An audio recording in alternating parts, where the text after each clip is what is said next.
Krishna always surprises me. Look at here, so many people she has gathered, and also beautiful environment, air condition, beautiful projector, seats, and also beautiful people to fill them. That is so nice to.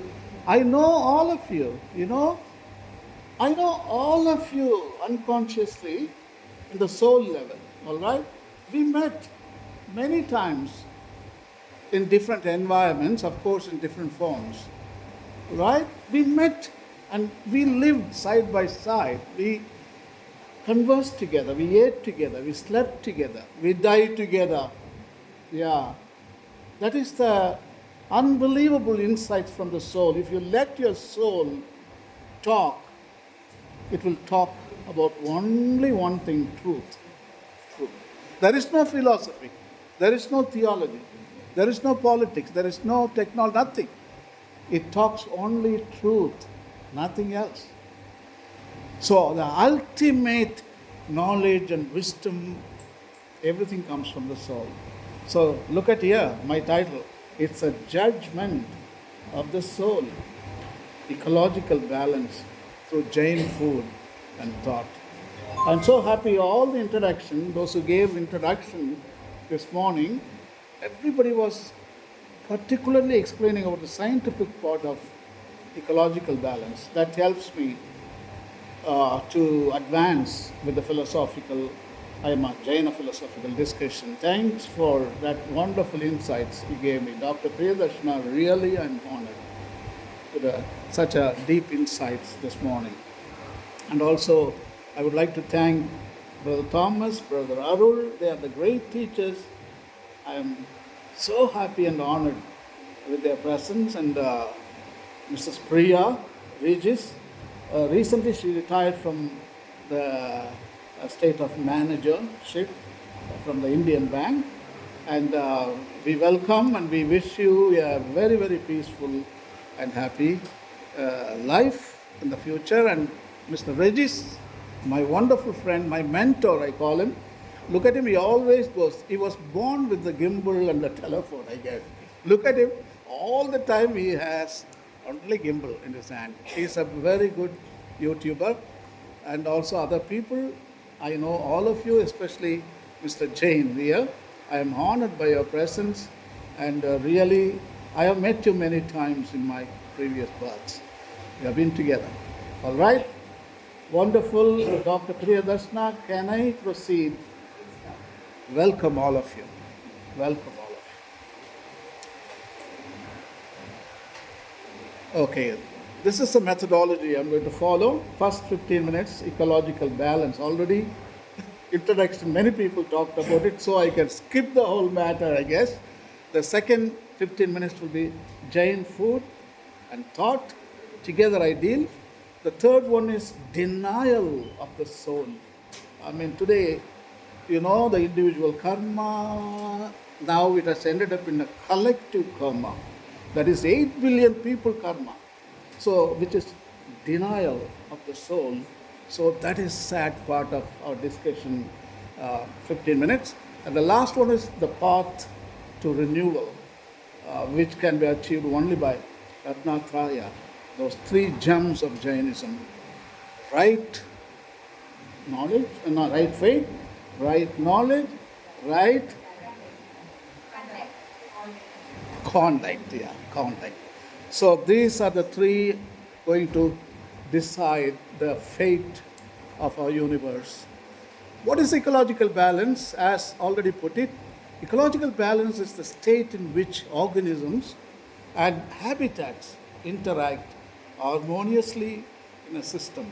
It's a very, very small definition I am giving you. In Jainism, I can put it in a different way. Susham Susham Kal, the face of absolute happiness. So that is the ecological balance.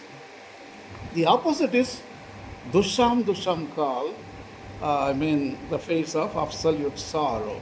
I think we are in that state. I want to warn you. So we have drifted into heading towards that. Thanks, Dr. Priyadarshana. So from a Jain perspective, caring for the earth and those most vulnerable is intrinsically connected and deeply rooted in Tirthangara Mahavira's teaching, the 24th Tirthangara. He calls it Vigai. His teaching calls on Jains to embrace a holistic approach to care that respects the integrity of all creation and non-violence to all beings. It is a religion of compassion, of universal love. It considers the welfare of all living beings, that is Sarvodaya, not man alone. Usually, most traditions are concerned with anthropocentric motive, but here, earth-centered, creation-centered, eco-centric, in which humans also included. They are not excluded. They are part of the whole creation. That is the insight we get from Jainism. Mahavir, he teaches a profound lesson to not the people of that time, particularly to the people of this time, this age. Unless we live with ahimsa or non-violence and reverence for all living beings in our hearts, all our humaneness and acts of goodness, all our vows, virtues, and knowledge, this PhD or master's degree or bachelor's degree, all of them are meaningless and useless. Here is Mahavir's quote: "He who harms animals has not understood or renounced deeds of sin. Those whose minds are at peace and who are free from passions do not desire to live at the expense of others. All beings are fond of themselves. They like pleasure. They hate pain. They shun destruction. They like life and want to live long. To all, life is dear, hence their life should be protected. If you kill someone, it is yourself you kill. If you overpower someone, it is yourself you overpower. If you torment someone, it is yourself you torment. If you harm someone, it is yourself you harm." There are different holy texts here I have quoted. I give you the PowerPoint I already sent to Dr. Priyadarshana. She is going to forward the PowerPoint to all of you so you can read in your comfort of your house and bed. So these are the different texts I have given you, which centered on non-anthropocentric. Anthropocentric means man-centered human progress, human welfare, human salvation, human redemption, so on and so forth. But here, non-anthropocentric is the whole creation welfare. Sarvodaya, Mahatma Gandhi put it. That is what we learn from Jainism and this great text. Today, United Nations, all the conventions on climate change, the last one was in Dubai. So all of them talk about this, the ecocentric approach. Unbelievable. After 2,500 years, the 220 nations, all of them are coming to the same mindset. Man is just part of the whole. We have been treating humanists out of the whole. Everything is created for his own amusement. That was the philosophy and theology. Many books have been written, but now we are part of everything. If you squander natural resources or natural wealth, we are going to be doomed very soon. So that is what these scriptures are telling us. You can read them a little later, doctor, or you want to read for them because I can't pronounce? All right. Okay, the Bible, Genesis also has the same statement like Jainism.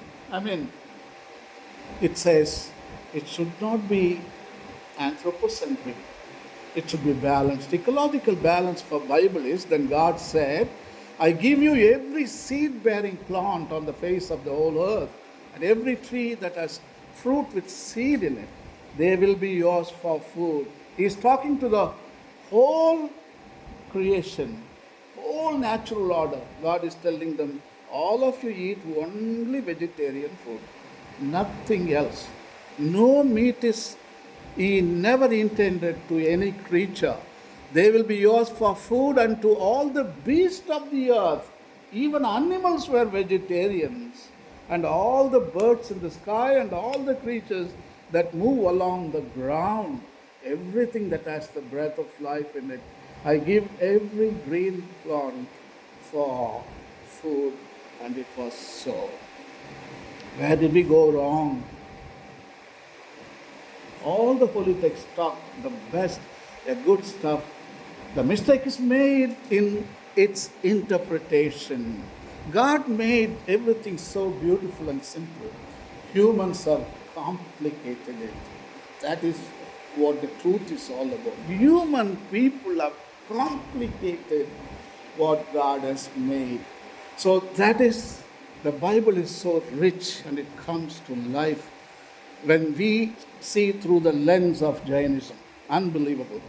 Isaiah, Prophet Isaiah, writing around 1000 BC, 500 years before Mahavir, is writing as follows: The wolf will live with the lamb, the leopard will lie down with the goat, the calf and the lion and the yearling together, and the little child will lead them. The cow will feed with the bear, the young will lie down together, and the lion will eat straw like the hawks. The infant will play near the cobra's den, and the young child will put its hand into the viper's nest. They will neither harm nor destroy on all my holy mountain, for the earth will be filled with the knowledge of the Lord as the waters cover the sea.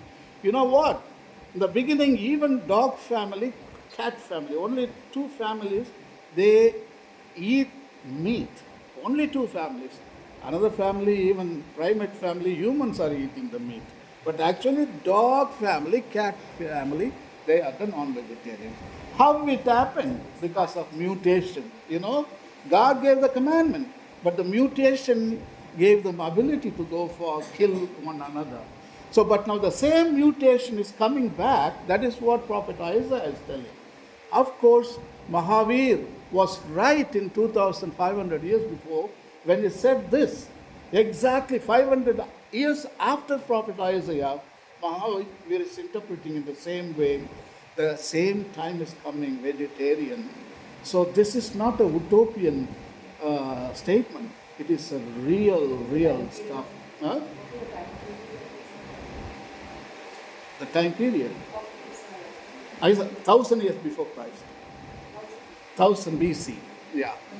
So this is the word what scientists use to describe what ecological balance is. Climax ecosystem. That is a scientific interpretation. Or the climax community. All right? Listen carefully. The climate community represents a stable and harmonious state within an ecosystem. What a relief. What a relief. Dr. Priyadarshana, my God, this small creature could make so much of noise. Unbelievable. Now it's a I was kind of hell, now liberated. Already I attained moksha.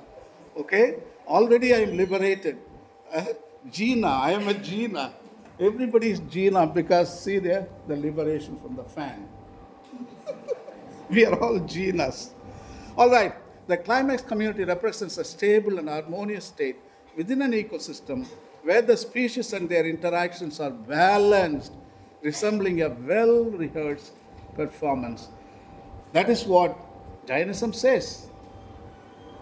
The climax ecosystem is, they call it, what is that? Utsapani? Utsapani. And the degrading, Avsarpani is degrading from the righteousness, descending order. So, this is the climax ecosystem, the climax community. There are only three agents here: producers, consumers, and decomposers. Whether it's a cosmos or the universe, only three components of the earth. So all of them live in balance. That is called the climax ecosystem. Not for 100 years, not for 1,000 years, for millions of years. All the ecosystems like mountain, ocean, rivers, and taiga, tundra, chaparral, all these ecosystems have been living for the past 2 million, 4 million years in balance until human ascending. When human beings came, they destroyed everything. Without human species, this world will be a better off. That is what we have proven so far. Genesis gives you an excellent definition on what is ecological balance. Then God saw everything that He has made, and indeed it was very good. The evening and the morning were the sixth day. Very good. That's how the Creator saw. In other words, Ajiva and Jiva living in sacred balance. It's a soul's mandate, the truth. There is nothing else. Ajiva and Jiva living in balance. Asoka the Great, his father Bindusara was the fully Jain. His grandfather Chandragupta Maurya was a fully Jaina. In Charavana Belagula, his feet was also there. So his grandson is writing. Because grandson is also very much influenced by Jaina ethics, but he was a Buddhist. That's what the history states. Listen what he is writing, all Jaina ideas. Here, no living thing having been killed is to be sacrificed, nor is the holding of a festival permitted. You know, all the festivals about slaughter. You know, all the festivals in India, slaughter. Kill sheep, kill bulls, kill pigs, everything slaughter. Every festival, every marriage is a slaughter. It is not a celebration of the event. It's a celebration, not the celebration. It's a tragedy of the slaughter. In India, millions of festivals, all the religions. Every Sunday, for example, is a slaughter day. But the Lord told it's a rest day. Give rest to everybody, to chicken, to beef, to all the slaughterhouses. But that is the day the whole system is pushed to the extreme.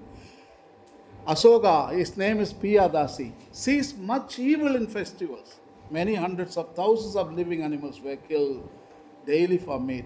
But now, at the time of this writing, only 3 animals are killed in his palace in Pataliputra. In his palace, many animals were killed, but now he has given an order, only 3 animals, 2 peacocks and 1 deer. And also he gives away his own taste also. We know Ashoka liked peacocks and the deer. So here, and the deer not inevitably, even these 3 animals will not be killed in the future. Rock Edict 1. The second one, the Rock Edict 2, you can see medical care for beast and men, he writes. See the care of animals. And when you come little down, medical herbs, whether useful to man or to beast. And the last one is, he has planted so many trees and he dug wells for the use of men and beasts. To be generous to Brahmins and Sramanas. Sramanas are the prototype of Jains, they say. It is good not to kill living beings. Jains are Shramanas. Sramanas, yeah. Okay, good. So Sramanas is Jains. That's wonderful. He gives a special place there. All the time he mentions Sramanas and Brahmanas. Brahmanas are Vedic. Sramanas are just like a protest. They Jains protest. and the Buddhist, yeah. were called Shramanas in ancient. Ancient times, okay. It is good not to kill living beings. Abstention from killing and non-injury to living beings.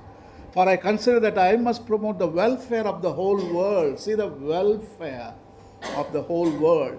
And indeed, there is no better work than promoting the welfare of the whole world. Good behavior relatives towards Sramanas, Brahmanas, and abstention from killing living beings. See how many times he repeats. not to kill any living being. That shows the mindset of India, the soul, the status of our rich ethics in Indian, at least in the old times. But now, where did we lose all that? I wonder. Exodus, the book, famous Ten Commandments. You all know God gave 10 commandments, among which you shall not murder. That is one commandment. It's an open statement. It doesn't say you shall not murder human being. You see, it's an open statement. It is open to discussion and also interpretation. It is a soul's persuasion. You know, you shall not murder is the legislation. But persuasion, your soul can interpret much deeper. It can extend not only to humans, persuasion goes very far. Legislation goes only that far. Persuasion, that is the language of the soul. Pillar Edicts, it puts it so beautifully. Beloved of the gods, King Piyadasi speaks thus. Dhamma is good, but what constitutes Dhamma? It includes little evil, much good, kindness, generosity, Satya, truthful, and purity. Wow. Celibacy, Brahmacharya, all those ideas is inscribing in his rock edicts in 230 BCE. This is Mahatma Gandhi at last. He came, welfare of all beings.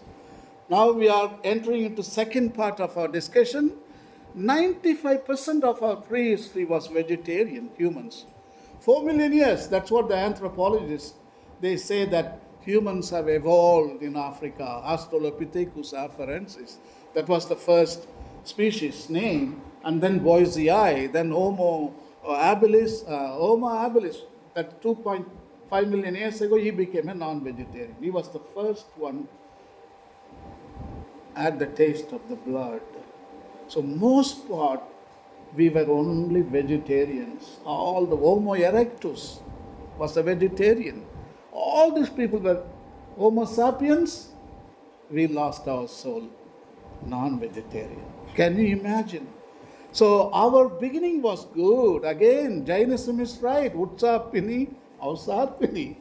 Beginning was good. For Jains, vegetarian is mandatory based on Ahimsa and Satya principles. The Jain text, vegetarianism historically stems from the objective of extending Ahimsa to all beings. Some Jain scholars and activists support veganism as they believe the modern commercialized production of dairy products involves violence against farm animals. See, Jainism has taken their ahimsa to another level of interpreting it. Today, even vegetarian food, when you call it, there is a lot of harm is done to animals. So, veganism. I will show you, they go much deeper into veganism in a short. Sattvic diet means they don't even eat some of the vegetables, excludes root vegetables like potatoes, onions, and garlic. Unbelievable. That's another type of vegetarian. You can't even call vegetarianism. Vegetarian can't come close. Hemachandra, 12th century, he was the great sage,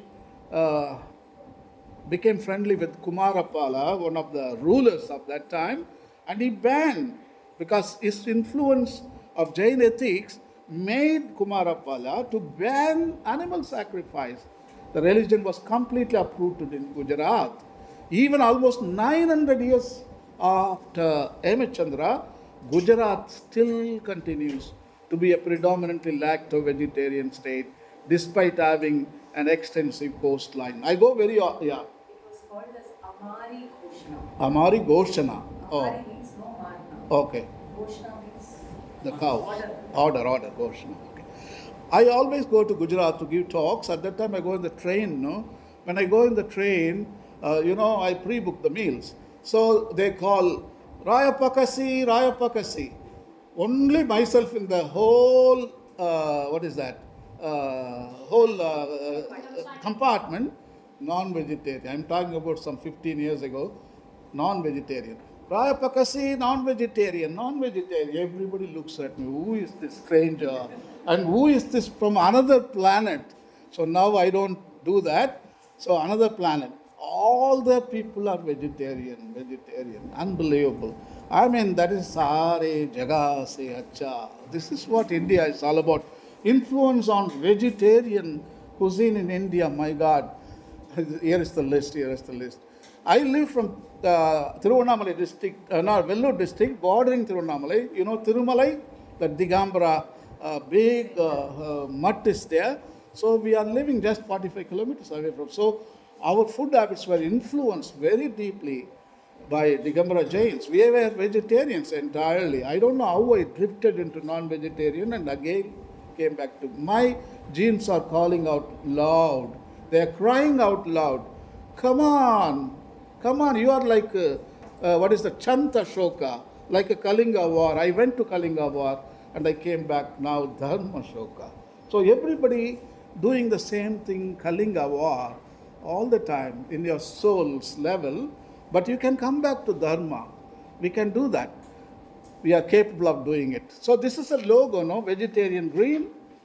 When you shop, you can do and find out. And non-vegetarian is red. Everybody knows what not to do. Because veganism based on ahimsa, asetya, asteya. Because we are stealing. So veganism doesn't even steal. You are stealing the milk of the cow.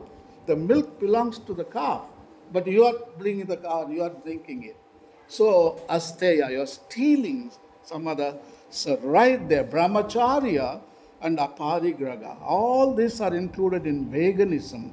Veganism is a lifestyle choice that extends beyond diet, encompassing the avoidance of all forms of animal exploitation in clothing, cosmetics, entertainment, and other aspects of life. So it's not about only food alone, also includes everything. Jainism indeed emphasizes the plant based diet rooted in principles of non-violence and compassion towards all living beings.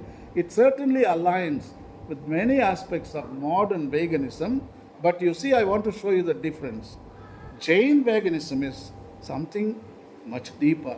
The avoidance of certain root vegetables and strict avoidance of harm to microorganisms, which is beyond the scope of typical veganism. That is amazing. That is what Jainism is all about. So, veganism and Vigai. Vegan is the term coined in 1944 by British animal rights activist Donald Watson. You all know that. So 18 years later, understanding that dairy production was unethical, he stopped consuming dairy. He founded a vegan society to make a distinction between a vegetarian and a vegan lifestyle, which excludes all animal products. What is Vigai anyway? Though the term was coined recently, the philosophy can trace back to Jainism, where ahimsa broadly embodies non-violence in our lifestyle, with a particular emphasis on a diet that aligns with veganism. The term used by Mahavir is Vigai. This is what is Vigai. See, milk, curd, butter, ghee, 9 kinds of food people should avoid. And the term Vigai means, Gai means 4 gatis. I mean, Gati is a place of birth for life, human, celestial, hell, and animal and plant kingdoms. And Vishesh means that which increases the movement. Thus, Vigais are foods that increase the transmigration of the soul in the 4 Gatis or place of birth for life. Vigai gives rise to agitation, Vikrati or Vikar. Tamil வார்த்தை ஒன்று இருக்கு விரக்தி. That is the ultimate word, comes from Vigai, virakti. All the epics of Tamil epics and Tamil Sangakala, Sangam literature is all about, they want to ban virakti. They tell, come on, you don't need virakti in your life. You can summarize all the frustrations, setback. Means detachment. Detachment. Virakti. Virakti from the Vigai. Vigai. Detach from the Vigai. Vigai. If you don't want to feel Gati. Yeah, correct. Oh, sorry. Yeah, if you want to, Virakti, yeah. Detach from these. You have to detach from Vigai, correct, yeah. So, Vikrati or agitation can be at the physical, mental, psychological, and spiritual level, you see, this is the thing already in the introduction. Somebody spoke about it: anger, ego, deceit, greed. That's wonderful. Already they spoke it. According to Jain text, a stravaka, a householder, should not consume the four mahavigai, that is wine, flesh, butter, and honey. And the five, the fruit, the ficus res mosa. You see, the very, very detailed analysis Jainism has given us. At the psychological level, Vikriti is mental agitation or distortion of normal senses that arises with the consumption of vigai. These foods enhance anupashantavastha, or the restless state of mind. Vikriti or mental agitation give rise to four, that is what, Krodh, Man, Maya, Lobh. These four are the basis for attachment and aversion, Rag and Vesha, the cause that prevents the soul from achieving its true potential. Did you know that greed comes first and then brings in its other three friends? Yeah, this is how it works. You know what? We are talking about 500 BCE. Mahavir is talking about this unbelievable truth. Today, research shows the scientific community is attesting to that. They are telling, yes, this non-vegetarian, all this stuff causes much psychological distress. Can you imagine that? Now, everything is validated, all the philosophies. At physical level, soul is not heard. Soul is crying out loud, stop it, don't do that. It's not heard. Physical level, you put more drink, nasha, booze, and you put more meat to silence. You spend a lot of money to silence the simple heart, and you end up in the hospital later on. You didn't listen to the soul. At physical level, vigai are responsible for pramad or inertia. It's an inaction, completely. Inaction means you are not listening to soul. So, the main reason for attracting karma, inertia, is the tendency to remain unchanged and remain disconnected from the soul. At spiritual level, the downfall of the soul, completely you have buried the soul. I mean, you have done all the death rites you have fulfilled. At spiritual level, the 9 vigai which cause agitation become a reason to destroy brahmacharya, and this leads to a downfall of the soul. These foods, especially animal-based products such as meat, honey, butter, give rise to sensual desires. The jaggery also, it destroys your health. All kinds of alcohol, wine cause harm to brain, and oil to give rise to diseases and agitation. Brahmacharya is not always relating to sexual desire, but seen as attachment to senses and the desire to gratify the senses. Our attachment to our senses is parigraha, or possessiveness to the material world. The third pillar, Edict Ashoka, writes in the middle, it is these things that lead to evil, to violence, to cruelty, anger, pride, and jealousy. He justifies, really, he approves the teachings of Jainism in the third pillar edict of Ashoka. Sangam period literature is wonderful. Tamil, you have got many references. I can give you 3 hours of quotes from Tamil literature, 5 major. Silappadigaram, Sundamani, Valayavasi, Kundalagesi, Manimekalai. 5 minor, Yashodhara Kaviyam, Nagakumara Kaviyam, Udayana Kumara Kaviyam, Nilakesi, Chulamani. Those are minor epics. The narratives, most of them are Jain, authored by Jain monks. 8 epic attributed to Jain monks. Only 2 are Buddhist monks. That is one we were discussing about that. No, one Manimekalai and Valayabadi. Both are only Buddhist. The rest of them are Jain. Narratives against animal sacrifice. All these books are concerned about this. Animals against the sacrifice, favoring vegetarianism, non-possessiveness, renunciation, brahmacharya, witnessing to the truth, satya. That is what the 5 Mahavratas, that is the teachings in every epic. That 5 recurrent themes, they come again and again. ஐஞ்சிறுங்காப்பியங்கள் one Nilagesi, a small Nilagesi is a woman character, a Jaina, a Sadhvi. She has the Nilagesi, that means blue hair. She had. Today many people like to dye the blue hair. Maybe you want to be a Nilagesi. Dark, Nilagesi. Okay, dark hair. So that woman is arguing with the Buddhist monks because Chulamani is the Gundalagesi is the Buddhist epic. So she is arguing against them, how they are eating. These monks, they come, they perform puja, they sacrifice animals, slowly they take the meat and they go home and they eat and they make merry. So she is bringing out everything openly. And see, I can't read, but anyway, கொல்வது தீதென பொருள் வழி வேள்வியில் கொல்லப்படுபவில், it goes like that. She is arguing, you are doing a dirty business. You yourselves are thieves. It's unbelievable argument going on in Nilagesi. And probably this happened in northern part of India. But the Indian authors, Jain monks, they copied from North India and they promulgated, they published here in Tamil Nadu, which Tamil people also, they shunned the whole sacrifices in those days, and they became very, very compassionate and merciful towards creation. At last, Tirukural is an unbelievable document. Thinarpuruttal, it is a Jaina author, Thiruvalluvar. I mean, it's debatable, and I'm not entering into debate here. So many people say he's Jaina. Thinarpuruttal, because that first song, no, Agaramura Eluthallam Adi Bhagavan Mudatte Ulagu. Adi Bhagavan means Adinath, Rishapanath.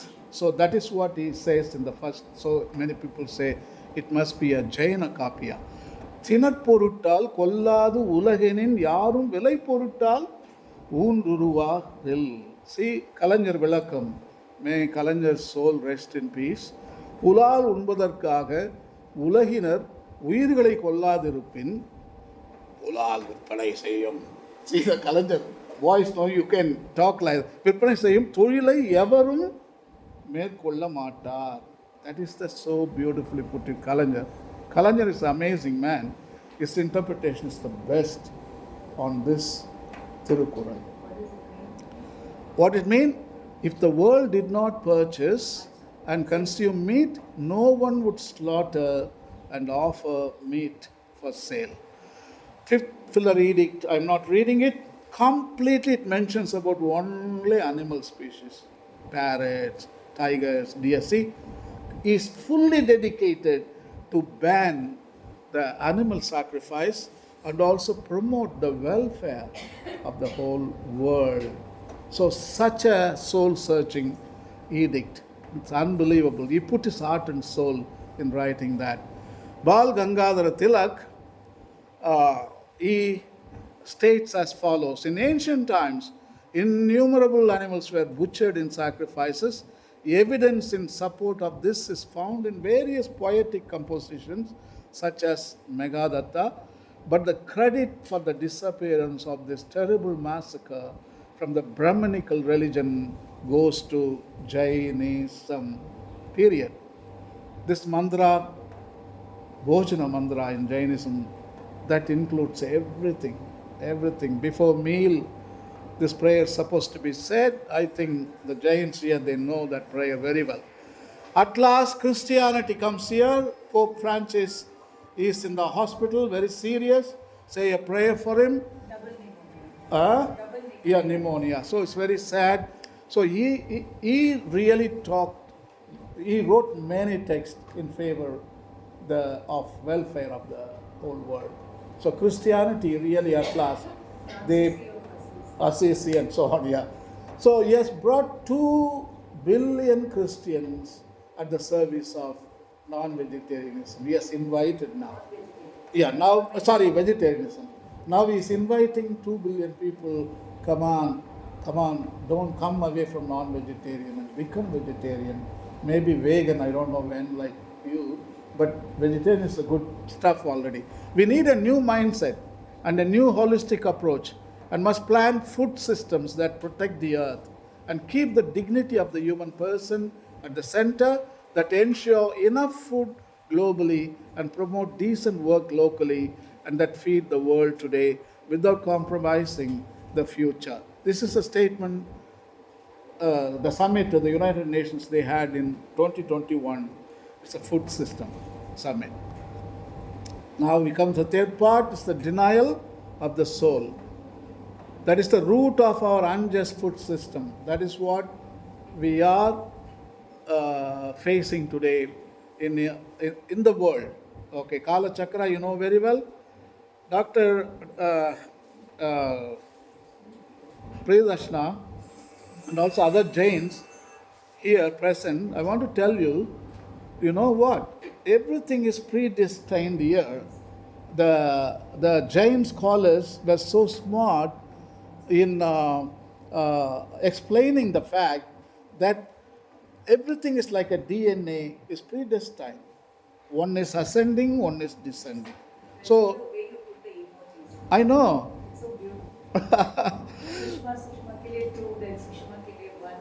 Yeah. And then one sad and one happy. That's right. That's right. So now we are going to the good state only. All our attempts. You are not going to stop the what is that? Avsarpini. We are going to doomed already because Jainism already told it's a completely a renewal of the whole creation. We don't need anything automatically. I'll explain. Huh? If you give me 1 second. Please, please. According to Jainism, life is beginningless and endless. So also the world is beginningless and endless. And the creator is embedded in the creation. Right? Yeah. So origination, change, permanence happening at the micro level, macro level, cellular level, at the spiritual level. So this is the time cycle that moves automatically. Even though time moves cyclically, we measure it. Even though time moves in a linear way, we measure it in a cyclic way. Yeah. So here you have the first era. Actually, there is no first. You know, it's a circle. So somewhere we have to start. So this is all good. All the like it is the Garden of Eden. You know, all are very happy. The wish fulfilling trees are there. Then the wish fulfilling trees, the quality decreases a little. So then you have. That's why he's put one smile. You know, this is Sukham, and this Sukh is reduced, so one smiley here. Now then slowly it becomes Sukham, Dukkham. Okay, Sukh and Dukh. Sukh and Dukh, you all understand? Yeah. Then comes the more Dukkham, Sukham. So more Dukh, less Sukh. Yeah. Then this is Dukkham, only Dukh suffering today.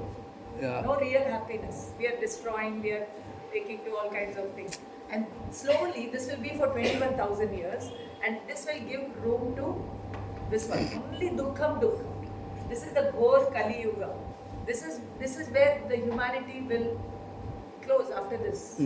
Only demonly forces will be operating. So now this will repeat. Evil. This will repeat. Yeah. Then this will so that's what you have put here, double Dukha. Yeah. This is repeating over here. Okay, this will remain for 42,000 years. 21,000, 21,000. After that again there will be a increasing order. So here we put a snake over here. So the snake tail is here, it grows here. Here the snake face is there and it grows down. That's why the word sarpa. Okay. Ava means decreasing, ut means increasing. So all things will start increasing again. So goodness, quality of the soil, food, values, everything will increase over here, and then again this state will come. And then again automatically there will be a decrease. So this time cycle goes on and on and on, and the 24 Tirthankars come during this period. This period. And which period? Wait one second. This period. All the 24 Tirthankars, they came this period. Yeah. So in this period there is no dharma, there is no liberation. There is no liberation in this state also, only during this state. But the teachings that they have given can be learnt over here, practiced over here, understood over here, so that one day we can also rise in liberation and come out of this culture. Beautiful explanation. Thank you, doctor. Thank you Very so much. beautiful slides. Beautiful. Oh, thank you. Very beautiful slides. Okay. Now we come to the karma, no? The individual karma. collective karma. What is it and how can we work with it to contribute to a better world?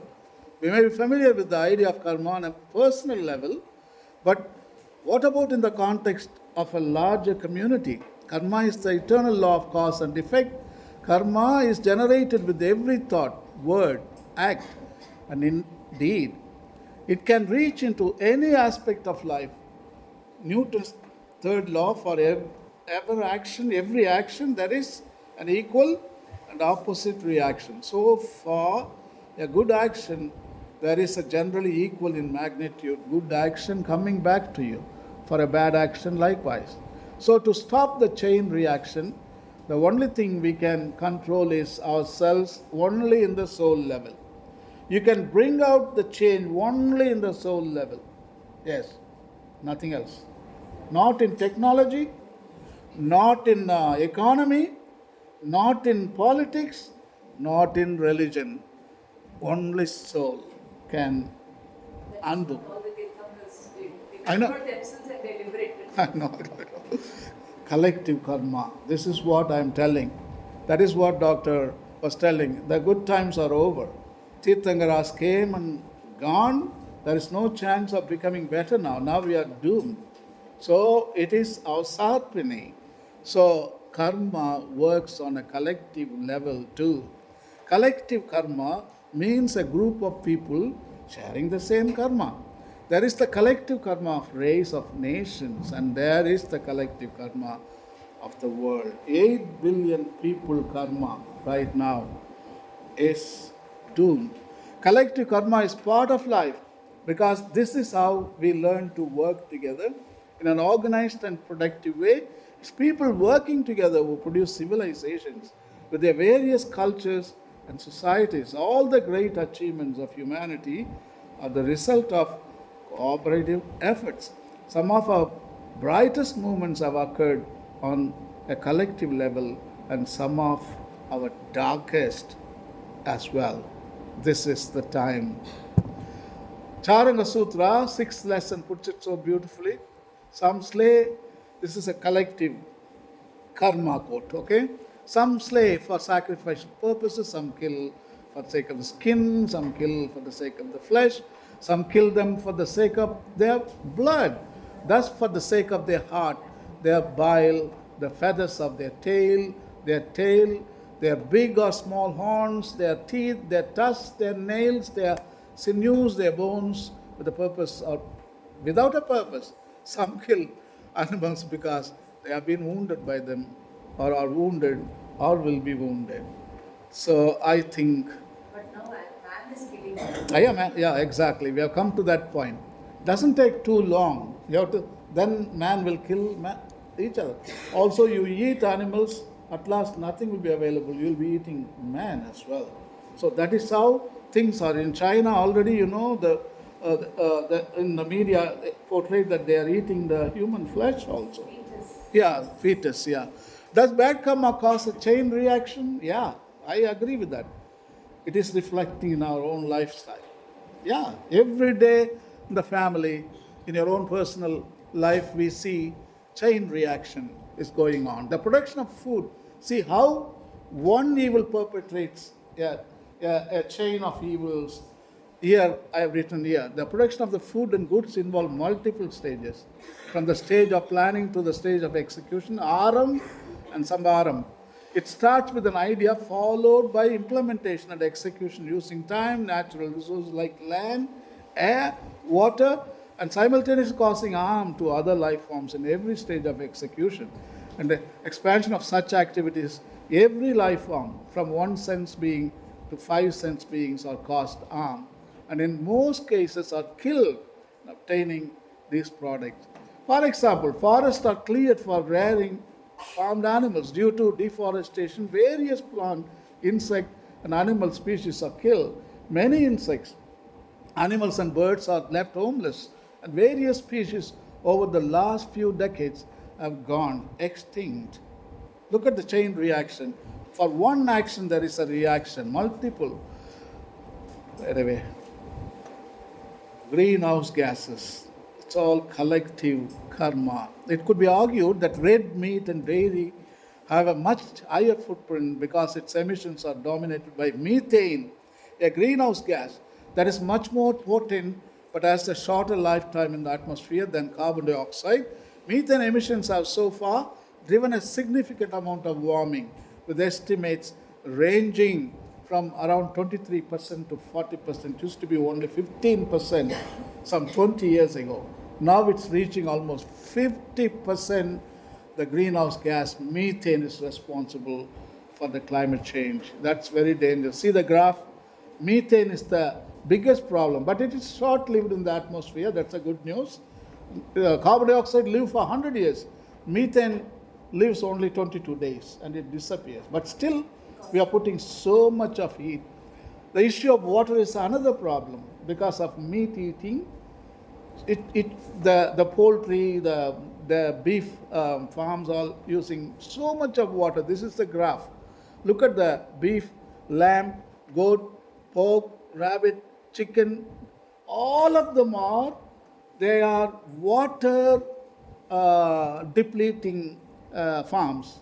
Nothing else. For 1 pound of meat, you are wasting how many gallons there? See there? 1,000? 1799 gallons of water in order to produce 2 pounds. 1 kilogram is 2 pounds. Here is 1 pound.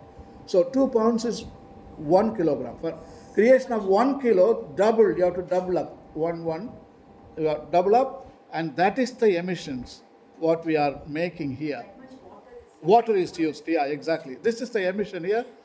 We are the beef industry and the lamb industry. They are the biggest polluters on the planet. That's why United Nations have started some 10 years ago a campaign called No Meat, No Heat. As we see in these graphs now, methane emissions are large for beef and lamb. This is because cattle and lamb are what we call ruminants. In the process of digesting food, they produce a lot of methane. If we remove methane, their emissions would fall by around half. It also matters a lot for dairy production and a reasonable amount for farm shrimps and fish. Acharanga Sutra, he who ingests these animals does not comprehend and renounce the sinful acts. He who does not injure these comprehends and renounces the sinful acts, knowing them, a wise man should not act sinfully towards animals, nor cause others to act so, nor allow others to act so. He who knows these causes of sin relating to animals is called a reward-knowing sage. Proverbs in the Bible, the same mindset, they have written all this text. A righteous man regards the life. Yeah, we'll finish. Yeah. Rush, I'm going to rush. Yeah, I'm going to.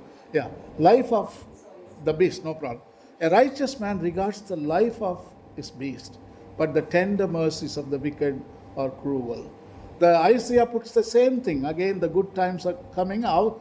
Utsarpini is coming. Okay, people who continue. Sorry, that is later, I have to say. But here, the actions against the animals, they really denounce all the actions. Even Prophet Isaiah, people who continually provoke me to my very face, offering sacrifices in gardens, who eat the flesh of pigs, and whose pots hold broth of impure meat, who say, keep away, don't come near me, for I am too sacred for you. Such people are smoke in my nostrils, a fire that keeps burning all day. Even God abhors meat-eating people. He says, don't come near me.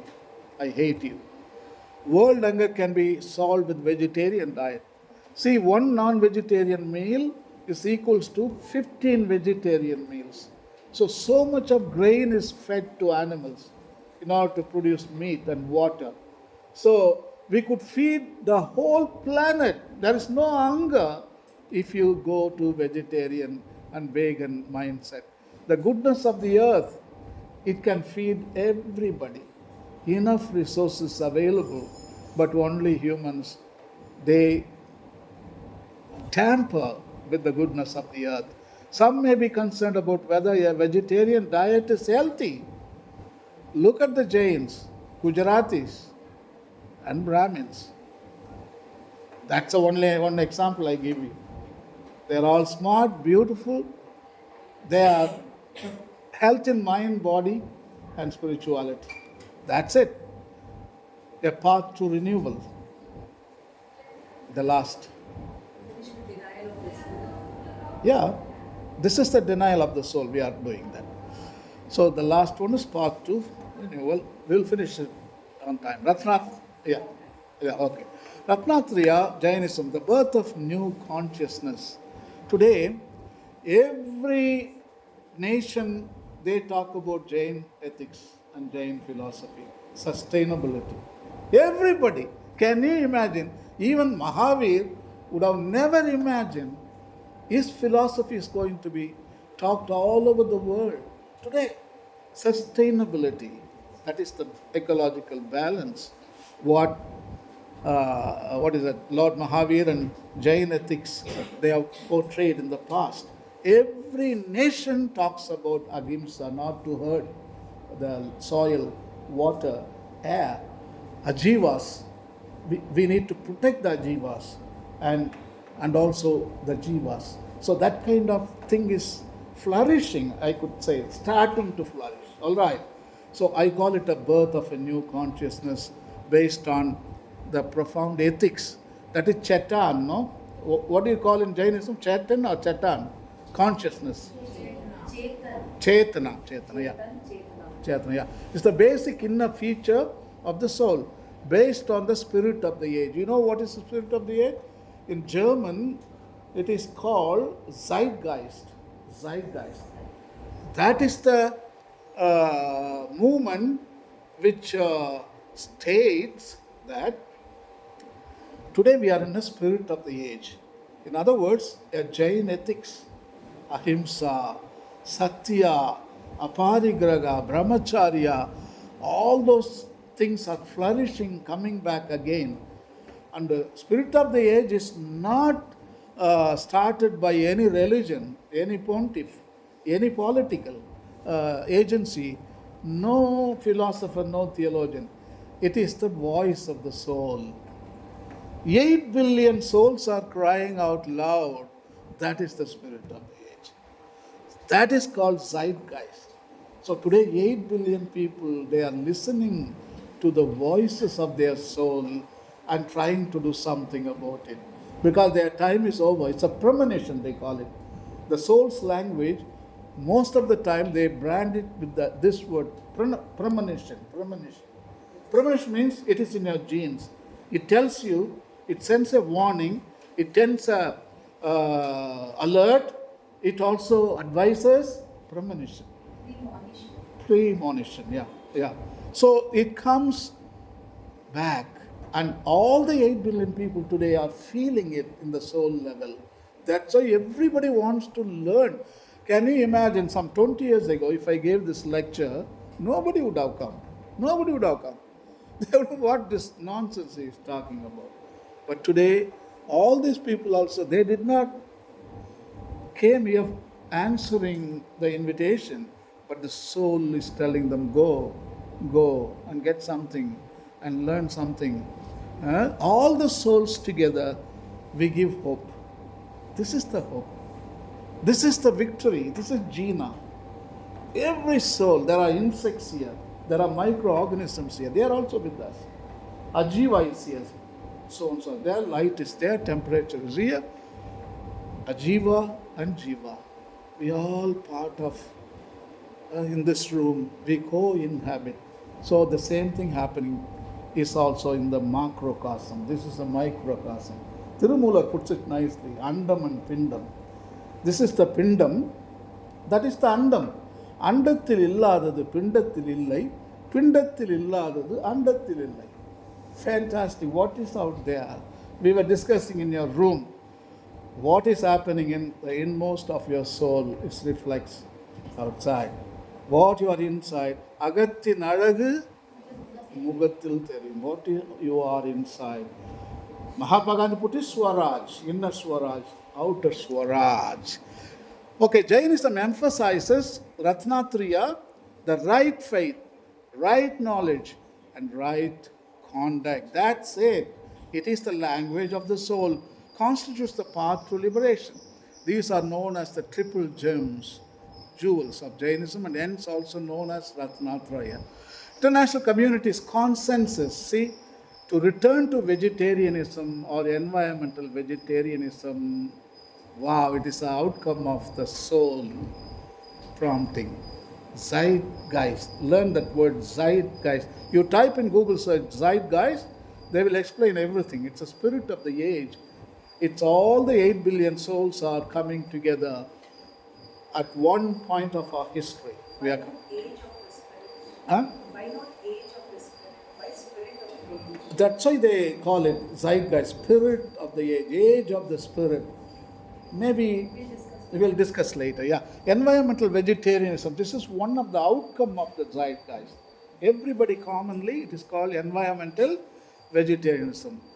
It's the perfect practice of vegetarianism that is motivated by the desire to create a sustainable diet, which avoids the negative environmental impact of meat production. Livestock as a whole is estimated to be responsible for around 15% of global greenhouse gas emissions. As a result, significant reduction in meat consumption has been advocated by, among others, the Intergovernmental Panel on Climate Change, that is IPCC, in their 2019 special report and as part of the 2017 World Scientist warning to humanity. Other than climate change, the livestock industry is the primary driver behind biodiversity loss and deforestation and is significantly relevant to environmental concerns such as water and land use, pollution, and unsustainability. You know, the Burger King and McDonald's, they are the common examples given the destruction of forest in Amazon. Completely destroy, and you raise cows and make beef, and then you destroy all other life forms. When you destroy all the biodiversity, souls, how many souls are completely wiped out? Nature is nothing but it's a fabric woven by the souls. Nature, the universe, is the fabric that is woven by the souls. That's all. Thousands of souls. It's a fabric. That's it. Vatican encourages transitioning to plant-based food. Here comes the real statement from Vatican. You will be very happy. We are very happy. We thank to Pope Francis. First time in the history of the church, Vatican is promoting vegetarian lifestyle, improving sustainability in diets by reducing food waste before and after market, after making, composting, buying food from local producers when possible, transitioning from meat-based to plant-based meals. That is the statement. Great statement, but nobody talks about it. Everybody bypasses that. But I always, vocally, I am very loud about it. So we are trying to read that statement, make sense to our people. New heavens and new earth, that is the Utsatpini, what we are talking about. We are coming towards the end. The bad times are over. Everything gone. Now we are looking with hope and we are entering into, what is that? That first Sukham Kal. Subham Kal. The wolf and lamb will feed together, and the lion will eat straw like the ox, and dust will be the serpent's food. They will neither harm nor destroy on all my holy mountain, says the Lord. The mutation is bringing back the whole of creation, Ajiva and Jiva, not to abuse each other. We are going to live in peace and harmony. That is what the statement says. So this is not a utopian vision. It is the reality. We many times in our religion we talk, oh, it is a utopia. Utopia means something that will never come, just for the sake of wishful thinking, utopia. This is not a wishful thinking. It is really a fact, a scientific reality. Also, Mahavir has talked about it.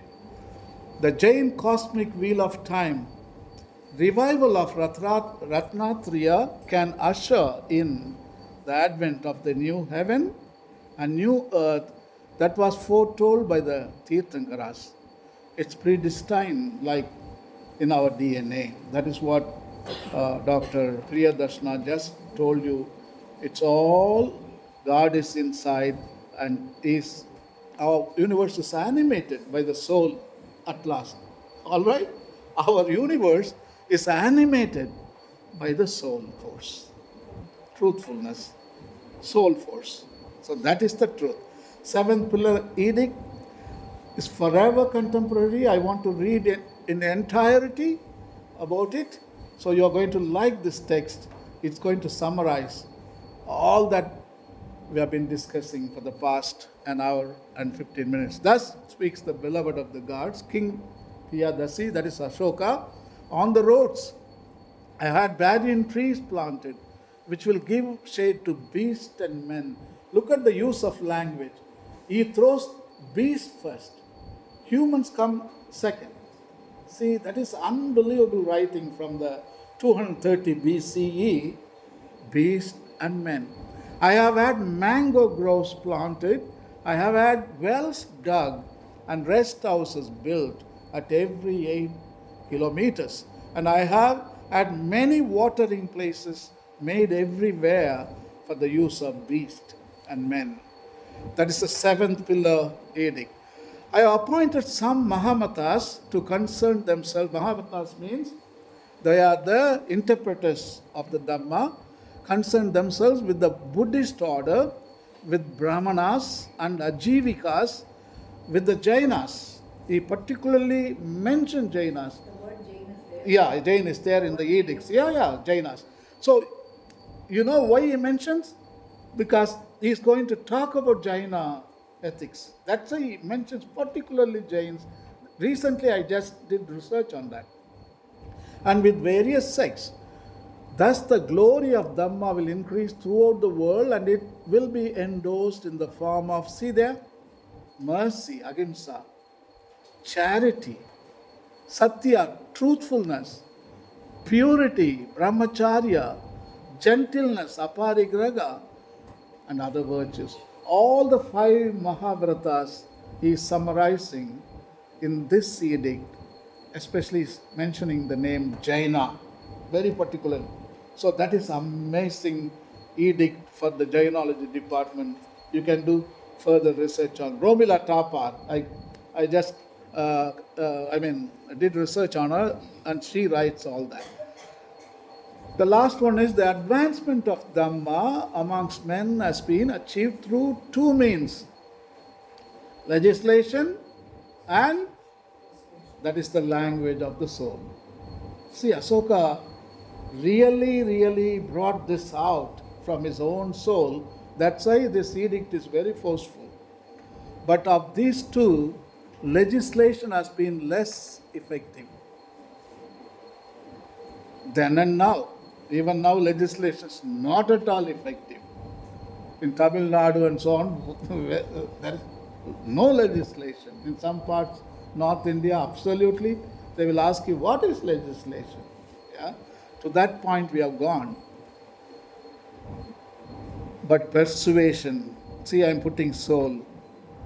More so, he writes, more so means it's much effective than legislation. That is better. I have proclaimed, he gives a good example also. This example explains what is legislation, what is the power of legislation, and what is the power of the persuasion. Listen carefully here.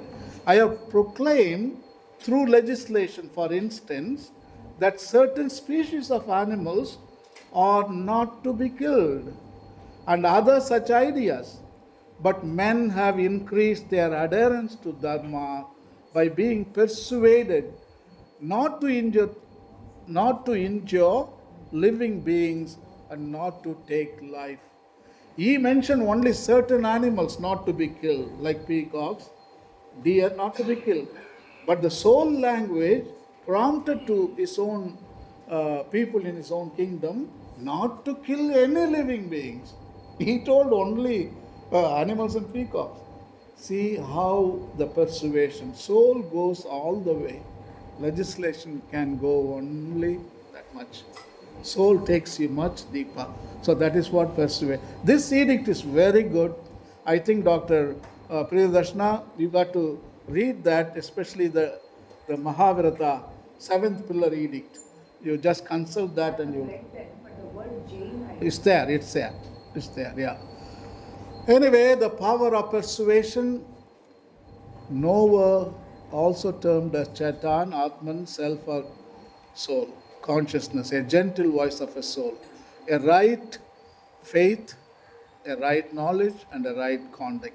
The ultimate perspective reveals, that is what Kunda Kunda, the second century great writer, he puts it, is a Digambar, no? So, Tattva Shraddhanam Samyak Darshanam. okay, so yeah, what is that? Samyak Darshana? Sam, Tattvartha Shraddhanam okay, Samyak Darshanam. That okay, means to know things as they are as is they are. right faith. Okay, okay. So, last quote I'm going to read for you from the great sage Kunda Kunda. The ultimate perspective reveals things as they truly are. The soul dependent on the real perspective is the right believer. So I think you are all right believers today to come here. I'm so proud of you. 1 hour and 15 minutes lecture. I mean, you have been able to sit through and listen. I didn't do anything. It's my soul was crying out loud. Because you being a soul, you are able to handle 1.15 minutes easily. Thank you and God bless you all. Yeah? That is just my information. Yeah, that is my name, Rayappa Kasi. I call it Kasisi. You know Francis of Assisi? In the 12th century, one who called brother sun, sister moon, brother wind, sister water, mother sister earth, brother wolf, sister lamb, even sister death, he called. So all of them are a cosmic family. We are all together, Francis of Assisi. Cosmic family. We are all we have only one Father, that is soul or God. That is only one Father, which birthed everything. All the souls were given birth by God the Father. So we are brothers and sisters, we are siblings. So we don't have to treat others like unfortunate beings. Anyway, my phone number is 877-850-4710. Email rayapakasi15 at gmail.com. My website is now, they did not pay the bill, I think. They closed the website. So at present, you cannot download the books. And the website was available for the past 20 years, isn't it? So, but now again, I'm going to make a new website. So you can, later on, you will be able to see. You just type Rayapakasi now and then. Probably the new website will be there, and you can download all my books. And may God bless you all. And thank you, Dr. Priyadarshana and Dr. Jain and the other doctors and all the great souls here. We have students from I thank DBJ you, and the College, students, of faculty, course. faculty and students. Yeah, of course, of course. The future looks good. Harish Mehta's college, DBJ. Oh, from there There also. they are. Oh, okay. Good luck. There they are. Good luck. You got lot of potential. I see that. Okay, come on, go and get the world. Okay, make harmony and peace, and live in righteousness. That's what the message. Ultimately, aram. That is the one word in Tamil which summarizes the whole discussion of China ethics. Aram, aram, righteousness. That is what it's all about. Thank you. So I think I can say Yeah. more aram will help you to be dependent on less porud. Oh. That is the real income. And you can experience the moksha here. Nice, nice, nice. Thank you. So anybody has questions? Ah. We'll take questions, your responses, your reaction, what you liked about it. So unless 3 people talk, nobody can leave the room. Three people can respond questions. Yeah. Yeah. Give your feedback. It's three people and food is ready. I request all of you to please join us for lunch at the Department of Jainology. Before I present the vote of thanks. Yeah. So, good afternoon all. Thank you, sir. Thank you, ma'am. This is such an amazing opportunity to explore more about Jainism. So, we students are from DVJC. We were basically thought about Tirthankaras, all our three jewels of Jainism. We were thought about all this, and we used to say our prayer every day, followed by Tamil Taivattu. And yes, every day, every class we attend in our college was something very new and engaging to learn.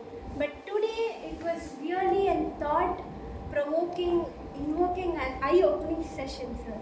Really, and what was my favorite topic was that Kala Chakra, you know, the cosmic Time cycle. wheel, time cycle. And yeah, I can actually, I'm a Hindu girl religiously. Like, I can actually connect that with, you know, Four yugas. Satya Yuga, Treta Yuga, Dwapara Yuga, Kali Yuga.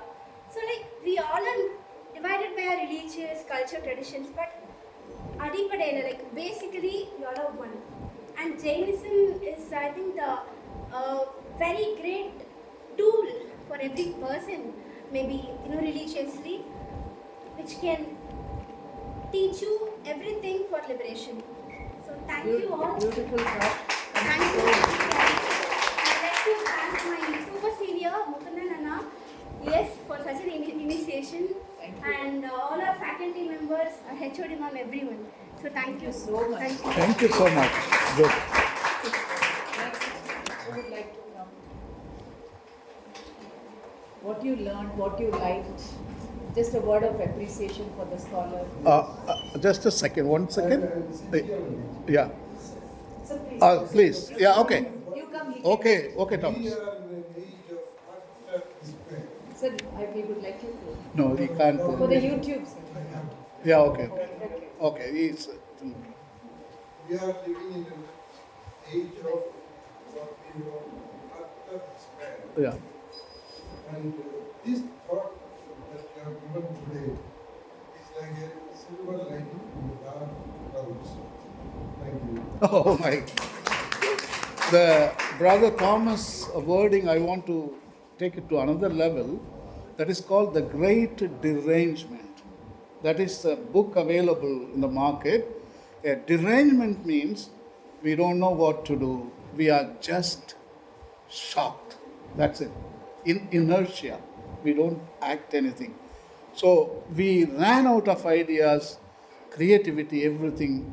We are at the dead end. So that is the great derangement. But not yet. Derangement, yeah. So, but Jain ethics can really open and show arrangement, yeah, exactly. So, this I sent you the book also on the line. So, this is what Jain ethics can give you, can show you a way which is already traced in your DNA, which is innate in your soul. You know what? Nobody can give you anything which your soul can't give you. Everything is innate within you. Whatever I did, I reminded you. I just awakened some things from your own soul. It is not from outside. Nothing goes inside. From within you. அண்டத்தில் இல்லாதது பிண்டத்தில் இல்லை, பிண்டத்தில் இல்லாத அண்டத்தில் இல்லை. From soul only everything springs up. So you become the resource and you give to the world from here. Don't take, it's a misleading that we go outside and that's why we tarnished the whole planet. We impoverished the whole planet, all the ecosystems outside. But the whole soul's resources we are having inside. There is no comparison. Material wealth is, they run out of stock very soon. But soul's resources, they never run out of stock anytime. Your resources in the soul are mercy, empathy, love, hope, kindness, ahimsa, Parigraha, Brahmacharya, Satya. These are your soul's resources. Today we need to give them to the planet. Stop taking and filling inside because there is no room to fill because your soul itself is full of resources. Look inside and you can find the answers.